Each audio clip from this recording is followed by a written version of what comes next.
Todo dia eu vou lá fora e olho os horizontes amplos, só porque eu posso.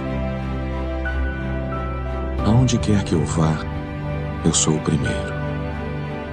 É uma sensação estranha.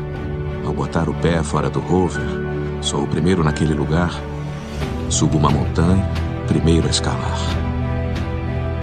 4,5 bilhões de anos. E ninguém aqui. E agora? Eu. O primeiro ser humano a estar sozinho